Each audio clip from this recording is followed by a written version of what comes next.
Assalamualaikum warahmatullahi wabarakatuh. Selamat malam. Jumpa lagi dengan saya Aldi di channel Mereka Ada.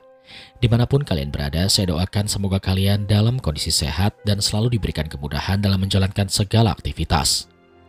Malam ini kita akan lanjut part 4 Lingkar Tumbal Keluarga Kuntoro. Namun sebelum mulai bercerita, pastikan teman-teman sudah support channel Mereka Ada dengan cara menekan tombol subscribe dan menyalakan lonceng notifikasinya, supaya teman-teman gak ketinggalan setiap cerita yang upload di channel ini. Sudah siap? Kalau gitu tanpa banyak basa-basi lagi, mari kita mulai ceritanya.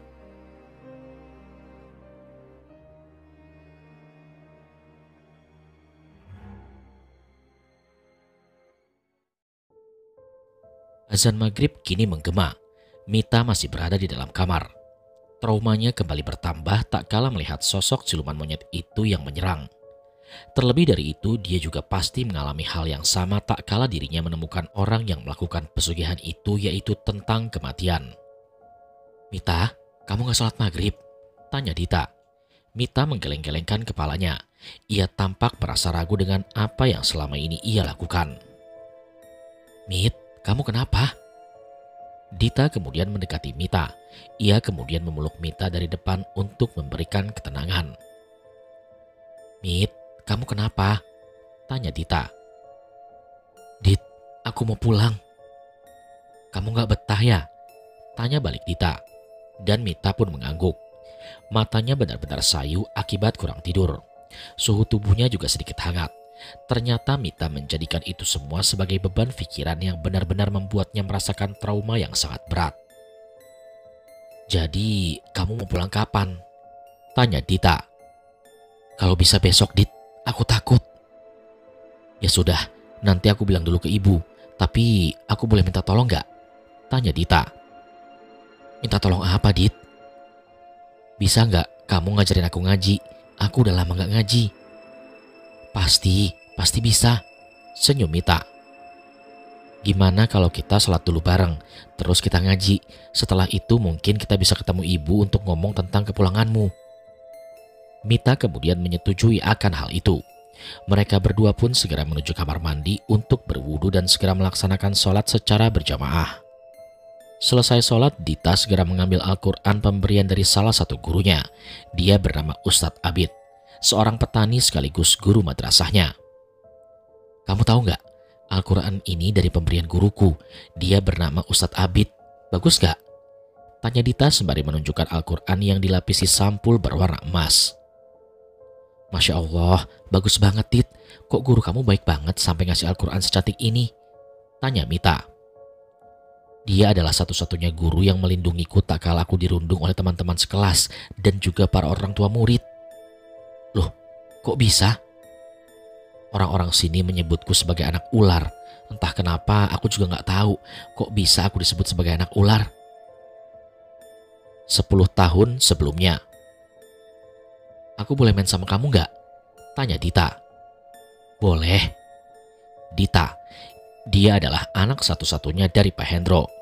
Dia dikenal sebagai anak yang sangat ramah dan bisa mengakrabkan diri kepada banyak orang. Namun ternyata banyak para warga di desa Ampiri yang tidak menyukai Dita secara diam-diam. Mereka telah meyakini jika keluarga Dita adalah keluarga dari penganut pesugihan secara turun-temurun. Tak kala Dita sedang bermain dengan temannya, tiba-tiba orang tua dari anak itu langsung mencewer telinga Dita dengan kencang. "Pergi kamu, dasar anak ular." "Bu, sakit, tolong lepasin." "Dasar anak ular, keluargamu itu penganut pesugihan. Kamu dilahirkan dari rahim yang berbeda." Itu adalah Dita. Segala omongan, cacian, dan makian menjadi makanan kesehariannya. Walaupun terkenal sebagai anak yang kaya raya, namun Dita sendiri merasa tidak seberuntung itu. Dia kerap mendapatkan perlakuan intimidasi dari para warga yang membenci kedua orang tua serta keluarga besarnya. Namun ada salah seorang guru yang benar-benar peduli dengan Dita.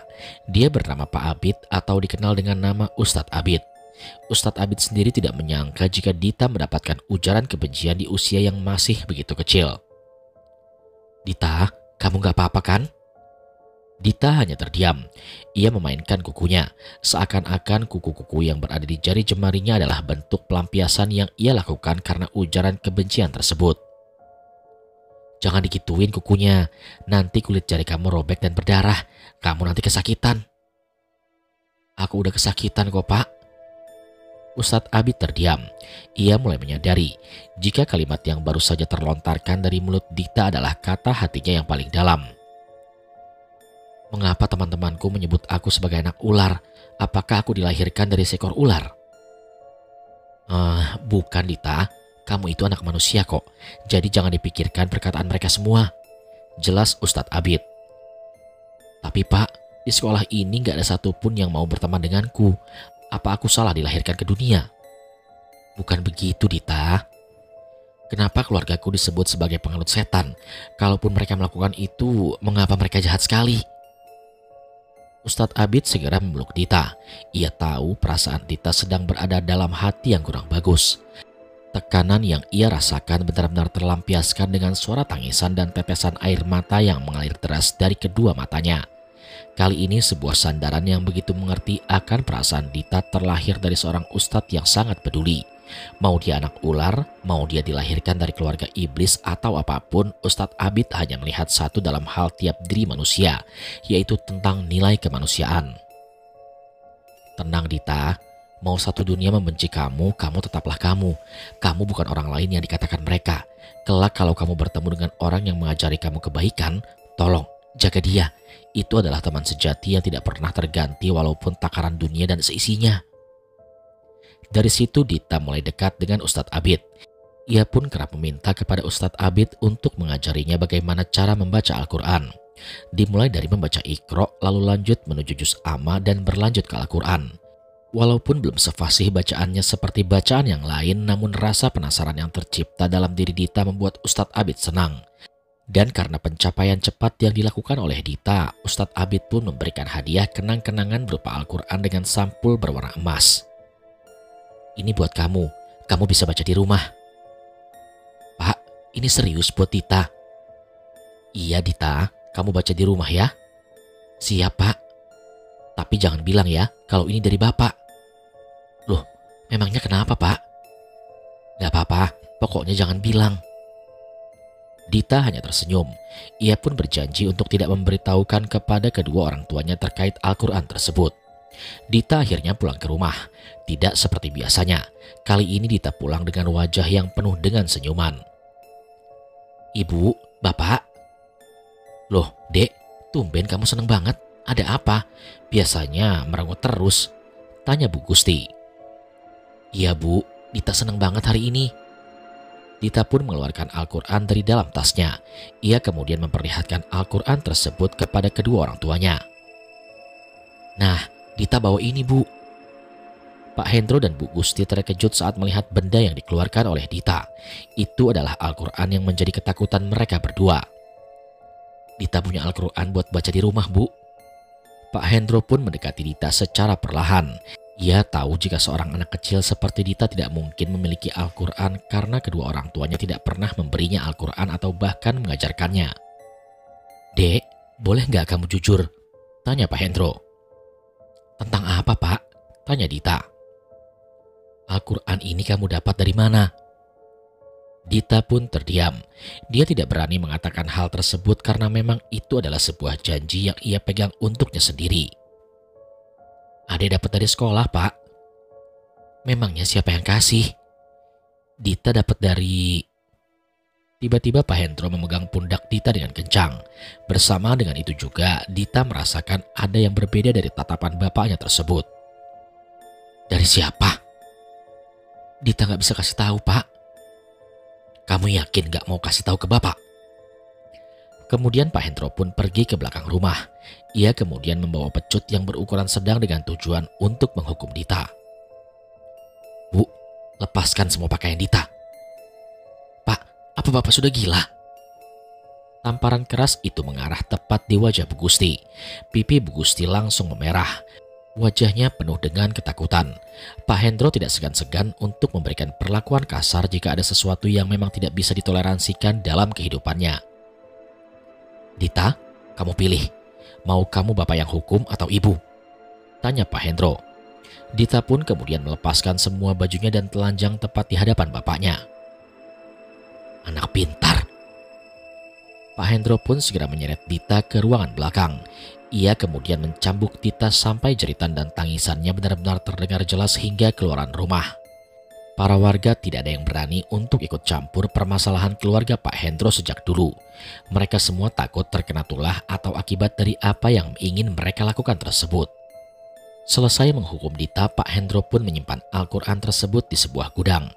Ia tidak mau Dita mempelajari Al-Quran tersebut karena memang bukan bagian dari ajaran keluarganya. Bu, cari guru di sekolah Dita.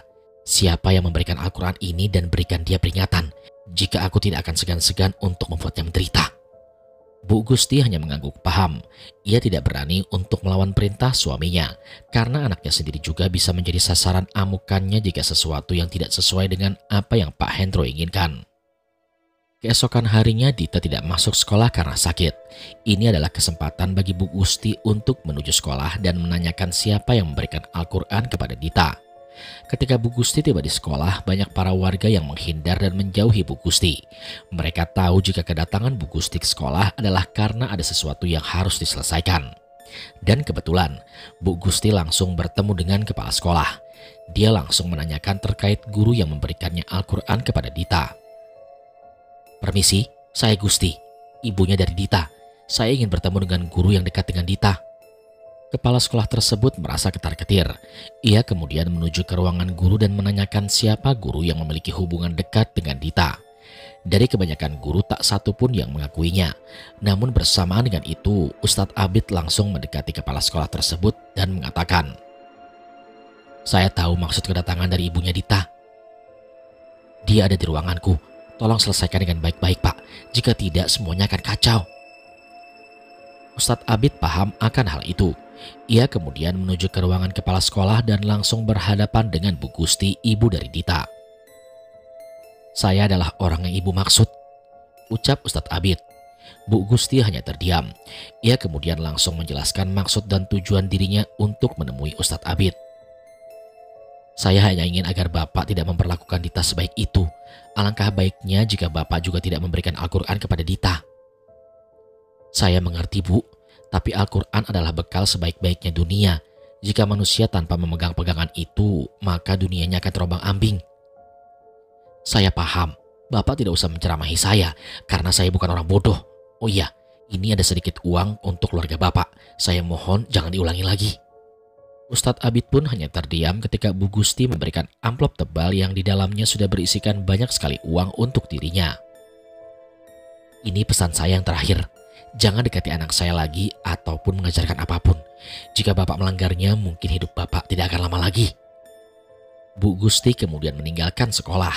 Ia kembali ke rumahnya, sedangkan Ustadz Abid ia menjadi topik pembicaraan di sekolahnya. Bisa dibilang Ustadz Abid sendiri telah menjatuhkan dirinya kepada lembah kematian karena kepeduliannya terhadap seorang anak yang mendapatkan sebutan sebagai anak ular itu. Tanpa terasa azan maghrib berkumandang. Dita masih memandangi jendela luarnya. Ia tahu jika ibunya baru saja menuju sekolah karena ada urusan tertentu. "Dita, ayo keluar. Kita makan malam bersama." Dari luaran kamar, Bu Gusti sudah memanggil-manggil namanya. Dita masih tidak memperdulikan panggilan tersebut. Ia lebih memilih untuk berdiam diri di kamar dan menenangkan pikiran. "Dita, Bapak cariin kamu," ucap Bu Gusti. "Dita gak mau keluar. Dita mau ketemu Ustadz Abid. Dita gak betah di rumah." Ternyata pikiran Dita masih mengarah kepada Ustadz Abid. Ia tidak tahu apa yang ibunya baru saja katakan kepada Ustadz Abid. Dita hanya takut jika ada sesuatu yang terjadi kepada Ustadz Abid. Hingga kemudian keesokan harinya hal yang ditakutkan oleh Dita benar-benar terjadi. Ustadz Abid terjatuh sakit. Ia kemudian tidak mengajar ke sekolah dengan waktu yang cukup lama. Dita kemudian menceritakan hal ini kepada kedua orang tuanya yaitu Pak Hendro dan Bu Gusti. "Pak, Bu, Ustadz Abid sakit," ucap Dita. "Berhenti memperdulikan Ustadz itu, Dita." "Tapi Pak, Ustadz Abid itu orang baik." "Di dunia ini gak ada yang namanya orang baik. Mereka yang memiliki sifat baik adalah orang yang nantinya akan memiliki sifat licik." "Bu, tolong kasih tahu Bapak." Bu Gusti hanya terdiam. Dia bahkan menyuruh Dita untuk masuk ke dalam kamarnya karena takut diamuk oleh bapaknya. Dita akhirnya masuk ke dalam kamar. Namun dia sendiri masih penasaran dengan apa yang terjadi di luar kamar. Sepertinya kedua orang tuanya sedang membicarakan Ustadz Abid tanpa sepengetahuannya. "Pak, tolong pikirkan lagi, dia bukan orang jahat," jelas Bu Gusti. "Dia mencoba untuk memanfaatkan Dita, Bu. Ibu tidak tahu kan orang-orang desa seperti ini." Jawaban dari Pak Hendro sungguh sangat menyesalkan hati Dita. Dita pun bingung. Apa salahnya jika Dita dekat dengan seorang guru yang telah mengajarkannya banyak hal tentang agama? Yang dia inginkan adalah hanya satu. Ia harus mengambil Al-Quran pemberian Ustadz Abid dan menyimpannya di kamarnya sendiri. Hingga tepat tengah malam Dita memberanikan diri untuk keluar. Ia kemudian menuju ke gudang tersebut dan mengambil Al-Quran secara diam-diam.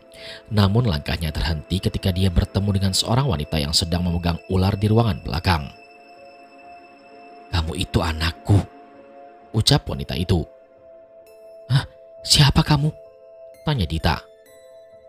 "Kamu harus menerima kenyataan.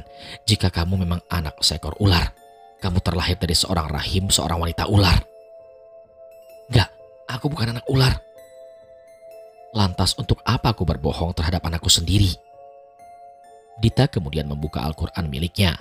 Ia teringat dengan salah satu surat yang berguna untuk mengusir setan. Dan benar saja, sosok wanita tersebut menghilang dengan sendirinya. Hatinya tampak lega, pikirannya juga sudah tenang. Dia tidak tahu siapa wanita aneh yang menyebut dirinya sebagai anak dari wanita pemelihara ular tersebut. Saat Dita ingin kembali ke kamar, ia mendengar suara langkah dari belakang tubuhnya. Suaranya terdengar aneh, seperti suara perut yang digesek-gesekkan ke lantai. Dita pun kemudian menghentikan langkahnya.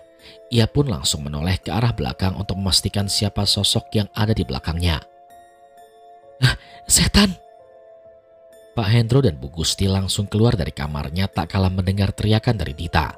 Mereka berdua terkejut saat melihat Dita sudah pingsan dan tidak sadarkan diri sembari kedua tangannya mendekap Al-Quran demi melindungi benda tersebut agar tidak jatuh ke lantai. "Dita!" teriak Bu Gusti. "Cepat, bawa Dita ke kamar." "Iya, Pak." Bu Gusti kemudian membawa Dita ke kamar. Sedangkan Pak Hendro, ia kemudian menuju ke ruang belakang. Lalu ia pun berkata sesuatu. "Apa yang kamu lakukan? Jika anak itu mati bagaimana? Mengapa kamu keluar sebelum waktunya untuk keluar?" Semenjak kejadian itu, ruang bagian belakang dikunci dan tak pernah lagi dibuka hingga 10 tahun lamanya. Setelah selesai mengambil wudhu, Mita kemudian sholat berjamaah dengan Dita. Baru kali ini keduanya sholat berjamaah. Dita sendiri merasa senang karena dengan kehadiran Mita yang selalu mengajarkannya hal-hal baik kepadanya.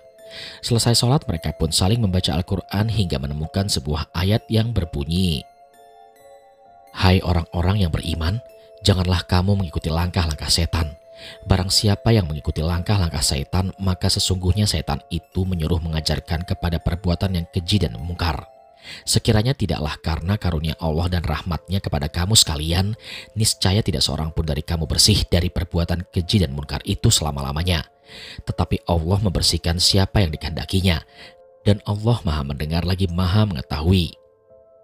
Sontak Mita terperanjat saat membaca ayat tersebut. Ia kemudian mengingat-ingat beberapa kejadian janggal yang selama ini ia rasakan. Ia pun kemudian menghentikan bacaan Al-Qur'annya setelah membaca ayat tersebut. "Loh, kok berhenti, Mit?" tanya Dita. "Dit, album foto keluarga mana?" ucap Mita dengan wajah yang penuh kekhawatiran. "Ada di lemari, kenapa memangnya?" "Cepat ambil." Dita pun langsung menyerahkan Al-Quran tersebut kepada Mita. Mita kemudian meletakkan kedua Al-Quran itu ke tempat semula. "Ini Mit, memangnya ada apa?" Mita merasakan firasat yang kurang enak. Ia seperti merasa ada sesuatu yang tidak beres tak kala dirinya selesai membaca ayat tersebut. Ia kemudian membuka album tersebut dengan membaca basmalah sembari menatapkan hatinya dengan tujuan jika pikirannya itu hanyalah bisikan setan semata. Saat Mita membuka lembaran pertama dari album tersebut, ia terkejut saat melihat beberapa foto telah menghilang. "Dit, hah, kok bisa? Semua fotonya hilang. Coba buka lembaran selanjutnya." Saat Mita membuka ke lembar selanjutnya, ia kemudian melihat hanya 2 orang yang sedang terduduk, sedangkan yang lainnya semuanya menghilang dengan seketika. Indra Subekti dan Hambali Mahadi. Jawa Barat, kediaman Ustadz Hambali. Kala itu Ustadz Hambali masih terduduk di tempat sholatnya. Jemarinya tidak berhenti untuk terus memilih tasbihnya sembari berzikir untuk menguatkan hatinya. Ustadz Hambali masih fokus dengan apa yang sedang ia lakukan. Namun saat kefokusannya benar-benar memuncak, tiba-tiba ada sesuatu yang menyapanya dari belakang. "Salam alaik, wahai hamba yang penuh ketaatan, Mahadi." Pikiran Ustadz Hambali langsung terpecah tak kala ada sesuatu yang menyapanya tepat di belakang dirinya yang sedang bersimpuh dalam ingatan Tuhan. "Allahu Akbar, mengapa dirimu datang ke tempat suci ini? Bukankah sudah aku bilang, aku tidak ingin kembali lagi dengan ikatan keluargaku? Aku datang ke sini bukan untuk menawarkan hal itu. Aku tahu, kau sudah merasa taat kepada Tuhanmu itu. Tapi ingatlah, kau lupa akan semua yang sudah kau lakukan. Mulutmu penuh dengan berzikir, tapi hatimu penuh dengan keraguan. Bukankah itu adalah bentuk menyekutukan Tuhanmu yang sedang kau sebut itu? Aku berlindung kepada Tuhanku dari segala ucapan yang meragukan keraguanku. Teruslah katakan itu, Mahadi.